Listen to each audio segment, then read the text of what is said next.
Hey, welcome to Out of Bounds with the Knicks chick. You already know the Knicks have officially reacquired my homie Arid Jeffries, hence the original face that some of you might remember. How am I feeling? You already know how I'm feeling. I'm feeling a little bit of this and a little bit of that and some of that and probably a whole lot of this about to be going on.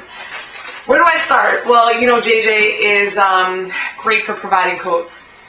He will be suiting up against the Hornets on Wednesday, but he was present in Orlando and talking to Tina Savasio on the sideline about what number he'll be wearing when he comes back, and he said he'll be wearing number 9. Why? To honor Michael Jordan and the number that he wore during the Olympics when he won the gold, because that makes so much sense to him only. So when you're done doing this to that, you can reflect with me about what MJ was probably thinking when he gave him his blessing, which is thousands of people honor me by wearing number 23, but you, young man, since you're kind of special, why don't you go ahead and wear number 9, a number that nobody will ever really associate with me? And so he did. So the Knicks are certainly depleted at the center position. We do need a big, but what I can't understand for the life of me is why people are talking about it now with the Melo trade, saying that we gave up height in that trade.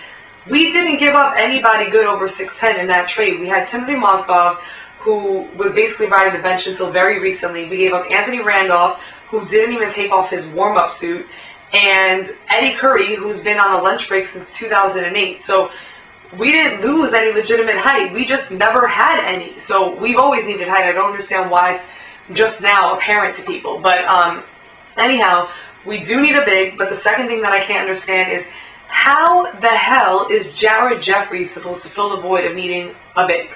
Just because you're 6'11" doesn't make you a legitimate center. In order for you to be a useful big, I need you to rebound, to block shots, and to be able to defend other bigs. And he does none of those. We had him last year.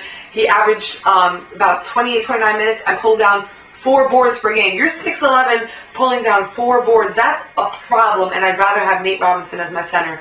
Block shots, you know he's not doing it. As far as defense, you know everybody loves to praise him, say that he can guard multiple positions. The problem is he can't guard the position that I need him to guard, which is the center position. There's guards on our team that can guard the wing, that can defend the wing, but we need somebody to intimidate in the low post, and it's not him. As well as the Knicks are playing, we're going to go into the playoffs, and our obstacles are going to become the teams with the good bigs. We need somebody to be on Joakim Noah, on Dwight Howard.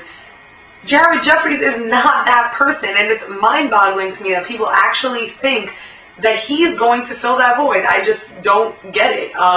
Steve Smith on NBA TV said he moves the ball well. He moves the ball well away from the basket when trying to make a layup. He moves the ball out of bounds when trying to pass to a teammate. I'm just really not convinced by your analysis, Steve Smith. I'm actually thinking that you've never even seen Jared Jeffries play for you to say something like that.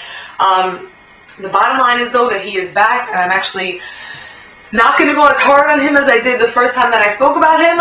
Everybody deserves a second chance, right? So here he comes. He's back. I just think that it should be under certain conditions.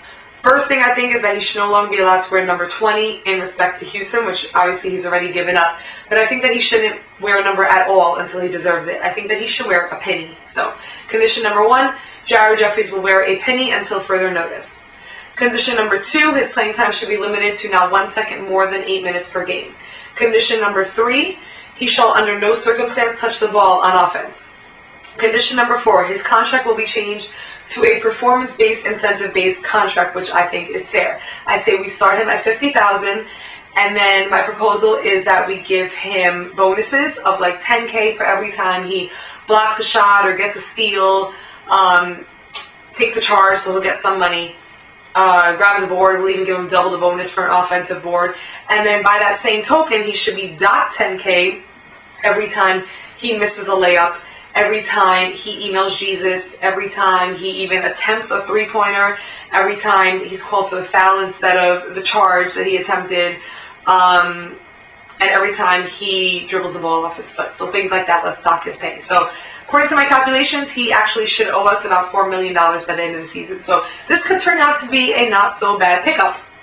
We'll see. I'm not going to go crazy on it yet. However, as of tomorrow's game, if he's got 5 layups missed and he's playing volleyball instead of basketball and not grabbing any rebounds, my tone might change a little bit. Welcome back, Jeffries. Did I not say that? That's what I meant to say. Welcome back. Peace, love, and basketball.